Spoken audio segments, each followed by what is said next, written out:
사무엘상 21장 10절부터 22장 5절까지의 말씀입니다. 한 목소리로 합독하시겠습니다. 그날에 다윗이 사울을 두려워하여 일어나 도망하여 가드 왕 아기스에게로 가니 아기스의 신하들이 아기스에게 말하되 이는 그 땅의 왕 다윗이 아니니까 무리가 춤추며 이 사람의 일을 노래하여 이르되 사울이 죽인 자는 천천히요 다윗은 만만히로다 하지 아니하였나이까 한지라. 다윗이 이 말을 그의 마음에 두고 가드 왕 아기스를 심히 두려워하여 그들 앞에서 그의 행동을 변하여 미친 채 하고 대문짝에 그적거리며 침을 수염에 흘리매 아기스가 그의 신하에게 이르되 너희도 보거니와 이 사람이 미치광이로다. 어찌하여 그를 내게로 데려왔느냐? 내게 미치광이가 부족하여서 너희가 이 자를 데려다가 내 앞에서 미친 짓을 하게 하느냐? 이 자가 어찌 내 집에 들어오겠느냐 하시니라. 그러므로 다윗이 그곳을 떠나 아둘람 굴로 도망하매 그의 형제와 아버지의 온 집에 듣고 그리로 내려가서 그에게 이르렀고 환난당한 모든 자와 빚진 모든 자와 마음이 원통한 자가 다 그에게로 모였고 그는 그들의 우두머리가 되었는데 그와 함께한 자가 400명가량이었더라. 다윗이 거기서 모압 미스베로 가서 모압 왕에게 이르되 하나님이 나를 위하여 어떻게 하실지를 내가 알기까지 나의 부모가 나와서 당신들과 함께 있게 하기를 청하나이다 하고 부모를 인도하여 모압 왕 앞에 나아갔더니 그들은 다윗이 요새에 있을 동안에 모압 왕과 함께 있었더라. 선지자 갓이 다윗에게 이르되 너는 이 요새에 있지 말고 떠나 유다 땅으로 들어가라. 다윗이 떠나 헤렛 수풀에 이르니라. 아멘. 우리 함께 봉독한 말씀을 통해서 성령이여 세일을 행하소서 8번째 시간을 나누도록 하겠습니다. 오늘에 나와 있는 이 말씀은 다윗이 사울의 낯을 피하여서 두려워 도망하는 모습을 보이고 있습니다. 그 도망의 시간들을 대부분 한 10년에서 13년 정도의 시간으로 보고 있습니다. 그러나 여러분요, 이 도피 생활이 10년이 넘도록 이루어졌다라고 하는 것이 얼마나 다윗에게는 힘든 여정이요 과정이겠습니까? 10년, 결코 짧지 않은 시간들 아니겠습니까? 그런데도 불구하고 10년, 12, 13년에 걸쳐지는 그러한 도피의 생활은 결코 이 다윗의 삶이 녹록하지 아니하였음을 우리는 엿볼 수 있을 겁니다. 그럼에도 불구하고 그가 견디고 참고 이겨낼 수 있었던 이유가 무엇이었을까? 저는 그렇게 생각을 합니다. 다윗은 은혜를 입은 자로서 자기가 자신을 보는 것이 아니라 전지적 시점인 하나님의 눈으로 자신을 볼 수 있는 은혜가 있었기 때문에 이 모든 시간을 견딜 수 있었을 줄로 믿습니다. 그 전지적 시점을 통해서 하나님이 나를 보시는 것을 볼 때에 그가 무엇을 보았겠습니까? 하나님께서 자기 자신을 기름 부어 주실 때에 그는 확신했을 겁니다. 하나님은 나를 왕으로 세우셨다. 나를 왕으로 세우셨다. 그러니 왕으로 등극하기 전에 하나님께서는 왕의 수업을 미리 받게 하신 것 아니겠습니까?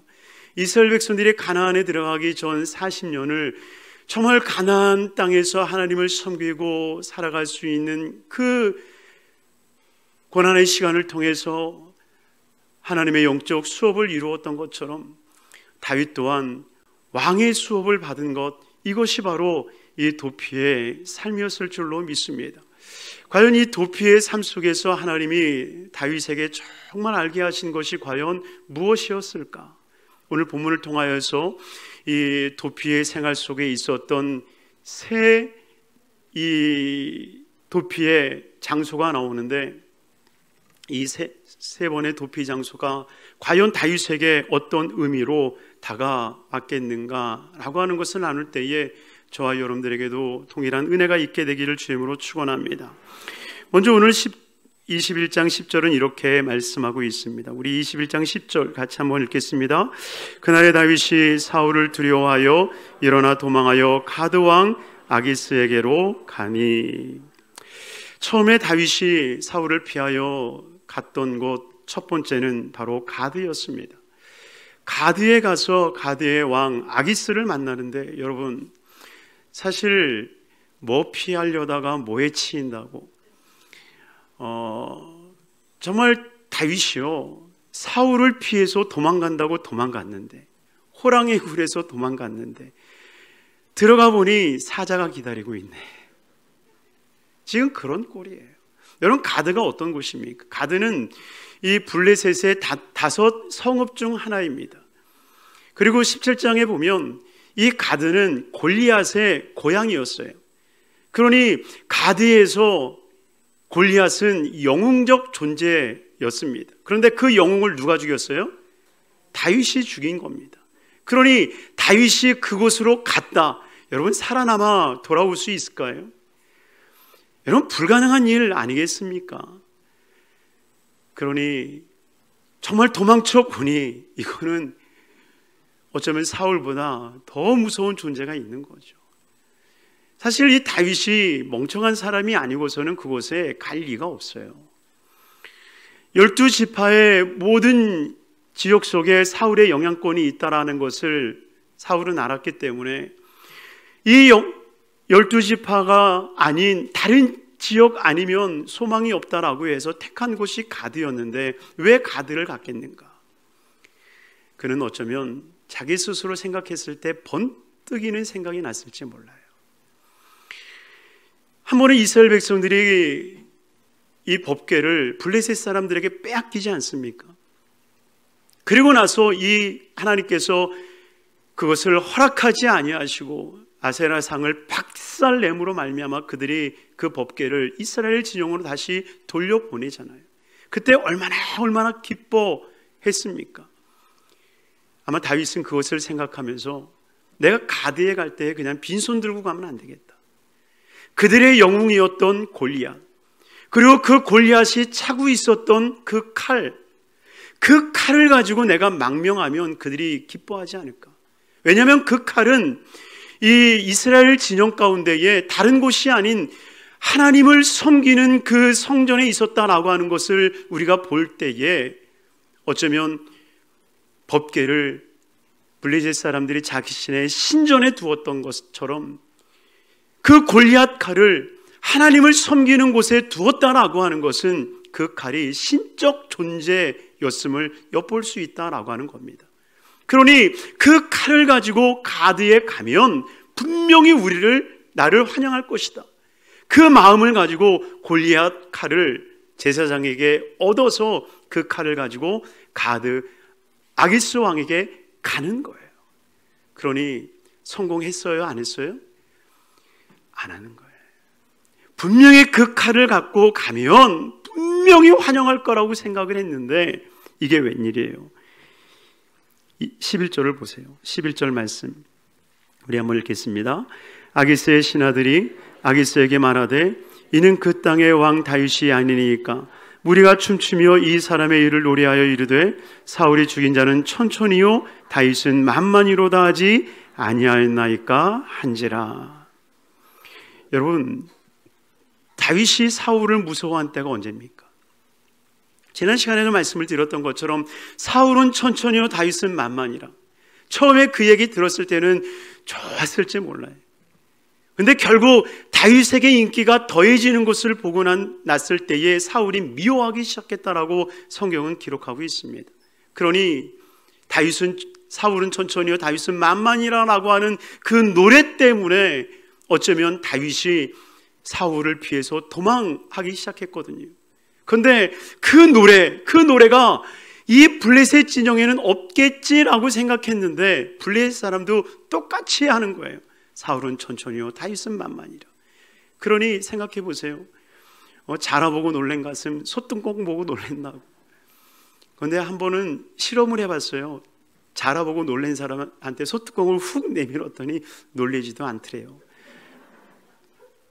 그런데 그런 속담처럼 지금 이 다윗이 그 노래 한 자락 때문에 지금 이 피난길로 왔는데 결국 블레셋 이 가드에도 똑같은 노래가 울려 퍼지기 시작하는 거예요. 그러니 사울이라는 자리에 아기스가 들어간다고 생각하면 어떻게 돼요? 아기스는 천천히요, 다윗은 만만히요. 그 이야기를 들으면 또 아기스가 다윗을 죽이려 한다라고 하는 것이 뻔한 것 아니겠습니까? 그러니 그는 그곳에 머물러 있을 수가 없는 거예요. 그런데 어떻게 빠져나와요? 어떻게 빠져나옵니까? 성경에 보니까 미친 척 하였더라 라고 얘기하는 거예요. 미친 척 하였더라. 그러니 미친 척 하면서 뭐라고 이야기를 합니까? 행동이 변해요. 갑자기 다윗이 행동이 변하는 거예요. 미친 채 하고 대문짝에 그적거리며, 대문짝에 그적거렸다라는 뜻이 뭔지 아세요, 여러분?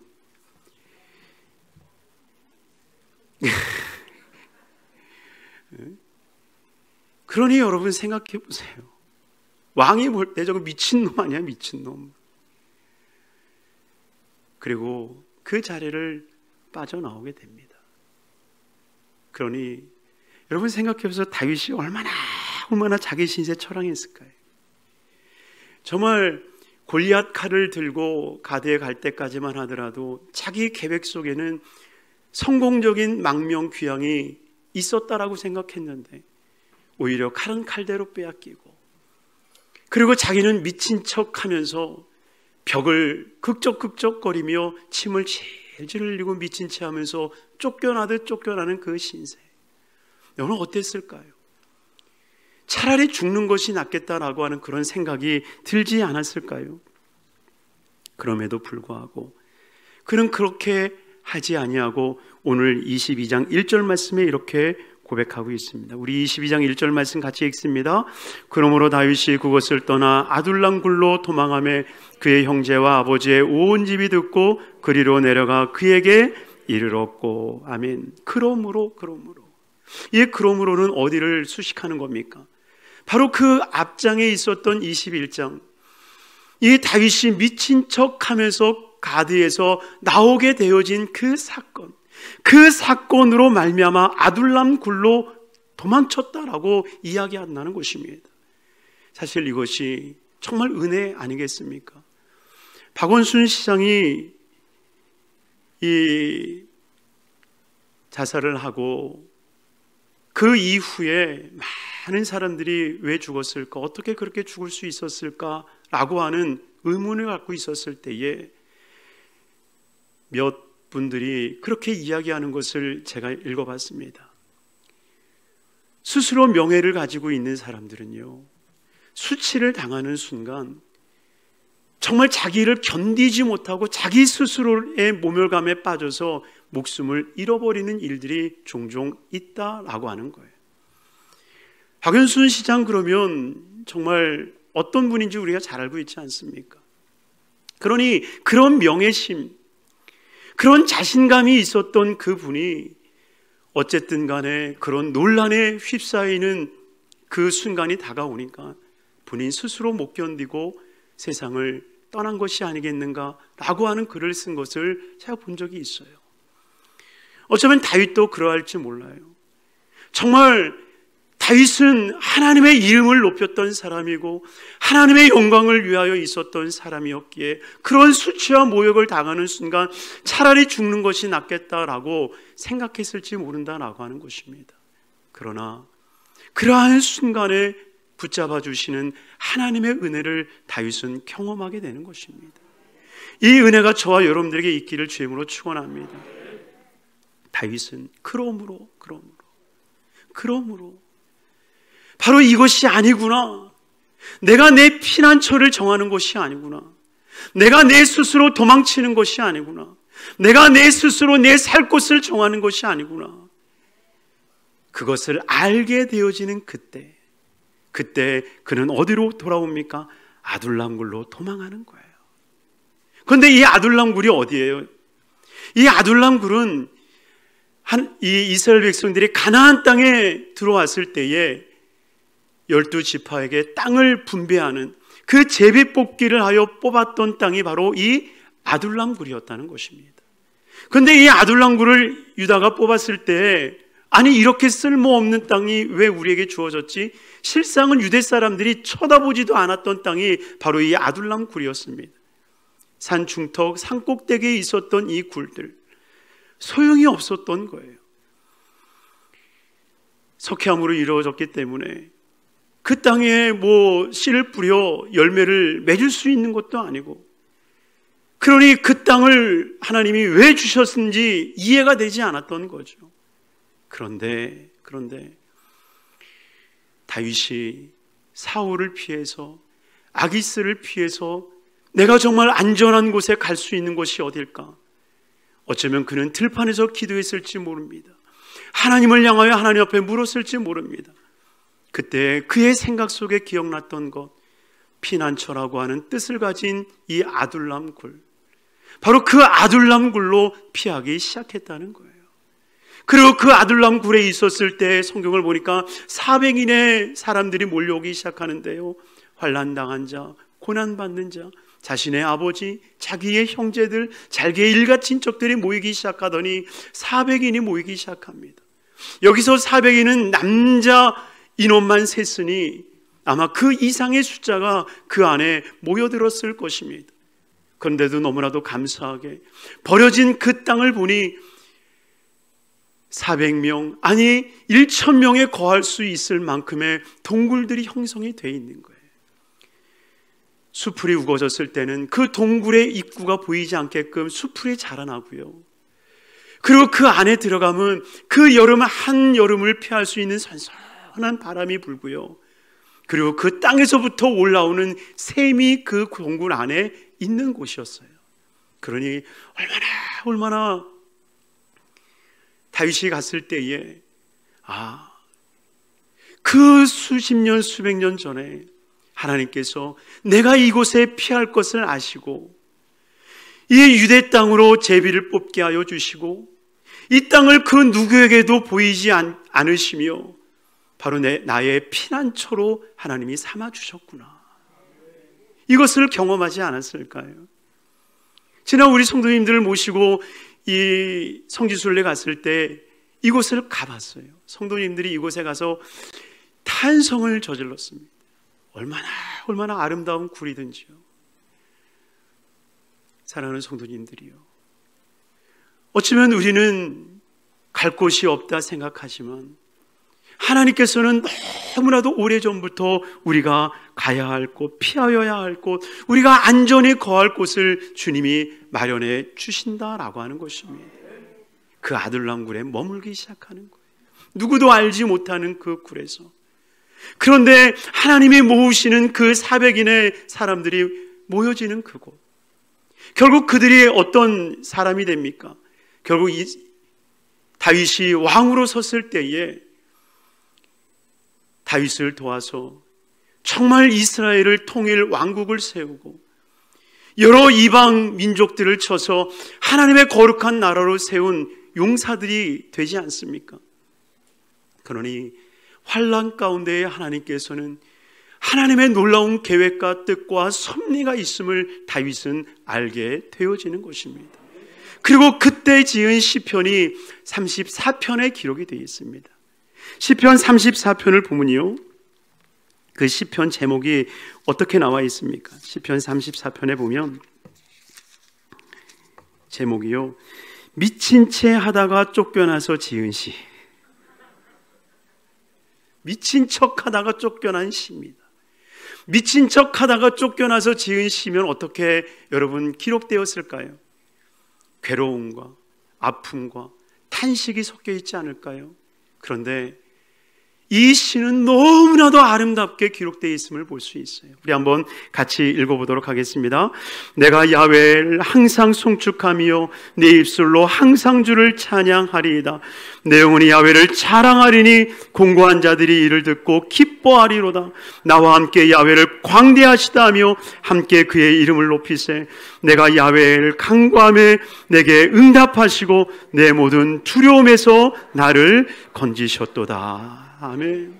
왜요? 왜 이렇게 그가 노래할 수 있었겠습니까? 다른 것 아니죠. 정말 그 두려움에 사울에게 쫓겨나가고 아기스에게서 도망쳤을 때에 하나님이 꽁꽁 숨겨놓을 수 있는 그 거룩한 땅, 이 굴을 발견하는 그 순간에 하나님이 정말 내가 태어나기도 전에 정말 그 오래전부터 나를 향하여서 하나님이 계획하신 일이었구나. 여러분, 이것을 생각하니까 주님의 광대하시다 고백할 수밖에 없는 거예요.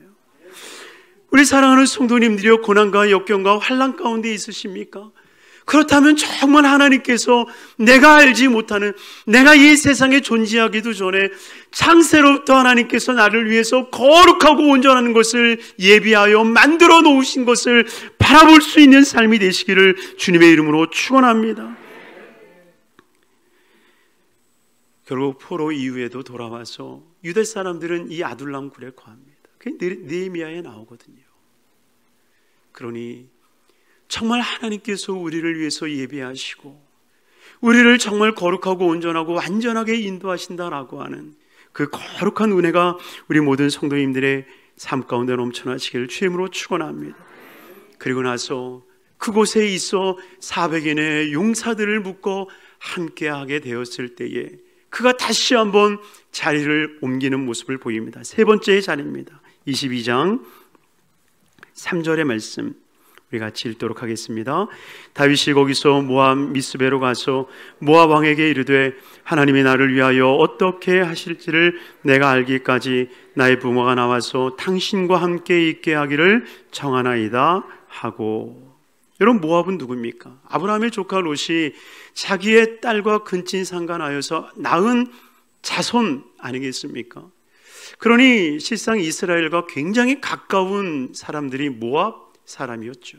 그래서 사사기에 보면 이 모압 사람들이 이 유대를 건져주는 그 모습들도 나타나는 것들이 보여집니다. 그런데 특별히 그러한 모압의 다윗이 400인의 용사를 이끌고 가족들을 이끌고 가는 거예요. 그리고 모압 왕에게 이야기를 합니다. 내 가족들을 좀 돌봐주세요 하였을 때에 이 모압 왕이 그 가족들을 쉽게 받아들여 줄 수 있었을까요?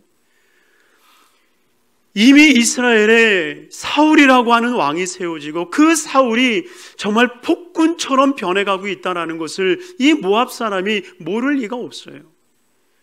그 헤브론에서 16km밖에 떨어지지 아니하는 곳이었기 때문에 반나절이면 군대를 이끌고 쳐들어올 수 있는 상황이 자리였음을 볼 때에 이 모압 왕이 쉽게 다윗을 받아들이는 것은 쉬운 일은 아니었을 겁니다. 그럼에도 불구하고 다윗의 이야기를 거절하지 못하고 다윗의 가족을 받아들일 수밖에 없었던 이유는 한 가지였을지 몰라요. 바로 그것은 다윗은 모압의 피가 흘렀던 사람이었기 때문에 그렇습니다. 왜 그래요? 룻기에 보면 이렇게 고백하지 않습니까? 룻기 4장 17절 말씀입니다. 룻기 4장 17절 같이 읽겠습니다. 그의 이웃 여인들이 그에게 이름을 지어주되 나오미에게 아들이 태어났다 하여 그의 이름을 오벳이라 하였는데 그는 다윗의 아버지인 이새의 아버지였더라. 그러니 여러분, 룻기라고 하는 것이요, 단순히 남자 잘 만나서 이 신세 폈다 이런 얘기하려고 지금 룻기가 써 있는 게 아니에요. 이 룻기를 통해서 주님께서는 무엇을 보이기를 원하시느냐? 이 이방 여인이었던 이 룻, 모압 여인이었던 이 룻을 통하여서 보아스와 만나 오벳을 낳고 오벳이 이새를 낳고 그 이새가 곧 다윗의 아버지였더라. 그러니 다윗에게 있어서의 모압은 그 할머니가 모압 여인이었다는 거예요. 그러니 증조 할머니가 모압 사람이니 모압의 피가 흐른다 이야기할 수 있지 않겠습니까? 그러니 모압 왕에게 찾아가서 얘기하는 거예요. 우리의 증조 할머니가 모압 분이십니다. 왕이 얘기하는 거죠. 알아. 내가 잘 알지. 여러분, 다윗이 정말 하나님의 섭리와 역사가 너무 진짜 멋있다 이야기하지 않겠습니까? 만약에 모압 왕이 전혀 그런 혈연의 관계가 아니었다라고 한다면 다윗 가문을 받아들일 수가 없어요. 사울이 무서운데 여러분, 이 지금 살고 있는 나라에도 그렇잖아요. 일본 눈치 보고 중국 눈치 보고 미국 눈치 보면서 못하는 일들이 많잖아요. 그러니 모압이라고 하는 이 작은 나라에서 이 사울의 눈치를 안 볼래야 안 볼 수가 없는 거예요. 그런데도 불구하고 받아들일 수 있었던 이 혈연의 관계를 맺게 하여 주셨던 야훼 하나님, 야, 멋있다. 정말 하나님 멋있다. 어떻게 이렇게 인연을 갖게 하고 어떻게 이렇게 관계를 갖게 하시며 어떻게 우리의 삶을 이렇게 인도하여 주시는가. 정말 멋진 하나님을 경험하게 되는 거죠. 사랑하는 성도님들이요, 그러니 다윗이 자기의 생각 방법대로 도망쳤을 때는 하나님이 보이지 않는 거예요. 그러나 이 모든 것이 헛되다는 것을 알고 하나님께로 다시 돌아올 때에 하나님이 예비하신 아둘람굴로 돌아오고 하나님의 계획 속에 있는 이 모압 사람들과의 만남을 통해서 정말 하나님이 멋지다 고백할 수 있었다라고 하는 거예요.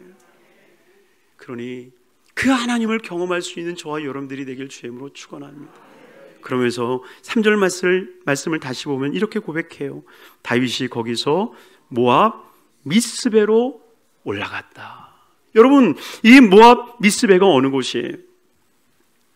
이 모압 미스베라고 하는 것은요, 신명기 34장에 보면 모세가 가나안 땅에 들어가지는 못했지만 하나님이 서서 모든 이스라엘 백성들을 땅을 보게 하지 않습니까? 바로 그것이 바로 지금 다윗이 서 있는 모압 미스베라고 하는 곳이에요. 신명기 34장의 말씀인데 한번 찾아보겠습니다. 신명기 34장 1절에서 6절의 말씀인데요, 우리 같이 한번 읽어보도록 하겠습니다. 모세가 모압 평지에서 느보산에 올라가 여리고 맞은편 비스가 산꼭대기에 이르매 야훼께서 길르앗 온 땅을 단까지 보이시고 또 온 납달리와 에브라임과 므낫세의 땅과 서해까지의 유대 온 땅과 네겝과 종려나무의 성읍 여리고 골짜기 평지를 소알까지 보이시고 야훼께서 그에게 이르시되 이는 내가 아브라함과 이삭과 야곱에게 맹세하여 그의 후손에게 주리라 한 땅이라. 내가 내 눈으로 보게 하였거니와 너는 그리로 건너가지 못하리라 하시매 이에 야훼의 종 모세가 야훼의 말씀대로 모압 땅에서 죽어 메볼 맞은편 모압 땅에 있는 골짜기에 장사되었고 오늘까지 그의 묻힌 곳을 아는 자가 없느니라. 모압 땅에서 죽는데 그 모압 땅, 하나님께서 보게 하셨던 그 비스가 골짜기가 어디 있느냐? 바로 신학자들이 대부분 이야기하는 것은 모압 베스베라고 이야기를 합니다. 그 꼭대기, 산 꼭대기, 그곳이 미스베입니다. 그러니 모세가 서 있는 곳에 지금 누가 서 있는 거예요? 다윗이 서 있는 거예요. 여러분, 그 다윗이 그 자리에 섰을 때 어떤 느낌이었을까요? 어쩌면 그 마음에 그 시대가 교차됐을지 몰라요. 어쩌면 모세같이 야, 나도 여기서 바라보기만 하고 저 이스라엘 땅에 들어가지 못하는 건 아닐까? 그런데 저는 확신할 수 있는 것은 아마 모세는 그러한 마음이 아니라 모세는 여기서 저 땅을 바라보고 죽었지만 하나님께서 나를 이 땅에 세워주시고 그 땅을 바라보게 하시는 것은 하나님께서 저 땅을 나에게 주실 것이다 라고 하는 확신을 갖게 하기 위한 은혜였을 것이다. 저는 확신합니다. 여러분들은 별로 확신이 안 들어서 아멘을 안 하시는 것 같은데 저는 확신합니다.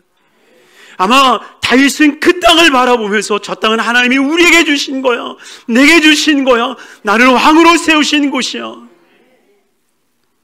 그 누가 뭐라고 그래도 다윗은 그 믿음 하나로 그 산 위에 서 있었다라고 하는 것입니다. 그러니 모세에게는 마지막 땅이었지만 그러나 다윗에게는 시작의 땅이었다는 것입니다. 그러니 우리는 실패가 마지막 땅이 아니라는 거예요. 실패는 우리의 마지막이 아니라 우리의 시작임을 기억하시길 바랍니다. 그래서 주님은 다윗을 통하여서 모세의 끝자락의 섬으로 말미암아 이제 너는 시작하는 거야. 그러니 나중된 자가 먼저 되는 이유가 뭐겠어요? 신앙의 선조들의 끝자락이 우리의 시작이기 때문에. 여러분이요, 2000년 이 세대는 우리나라의 부흥의 끝자락이 아니라 바로 저와 여러분들의 부흥의 시작점인 줄로 믿습니다. 그러니 이 거룩한 시작점에서 우리는 시작할 수 있어야 돼요. 실패다라고 이야기하고 있는 이 시점이 바로 우리는 성공을 향해서 첫 발을 내딛는 시작점임을 우리는 기억해야 된다는 것입니다. 그러기에 그 자리에서 다윗이 고백하고 있는 것처럼 주님은 위대하시도다, 주님은 위대하시도다 고백할 수 있어야 된다라고 하는 거예요. 찬양 중에 주 여호와는 광대하시다라고 하는 찬양이 있어요. 시편 34편의 말씀을 인용하여 쓴 찬양입니다. 그 찬양의 가사는 이래요. 주 여호와는 광대하시도다, 그 거룩하신 하나님 성에서 찬양할지어다. 주 승리 우리에게 주셨도다, 모든 원수를 물리치셨네. 엎드려 절하세. 다 주의 크신 이름을 높이며 우리에게 향하신 위대하신 일 감사해. 오 주의 신실하신 그 사랑, 온 땅과 하늘 위에 계셔 홀로 영원하신 이름. 얼마나 멋집니까? 우리가 고난 가운데 있습니까? 다윗과 같이 이 노래를 고백할 수 있는 저와 여러분들이 되길 주의 이름으로 축원합니다. 사랑하는 충만하신 아버지 하나님 감사합니다. 정말 우리가 환난 가운데 있다 할지라도, 우리가 고난 가운데 있다 할지라도 만군의 야훼 하나님께서 창세전부터 우리를 향하여 예비하신 것이 있음을 기억하게 하여 주옵소서.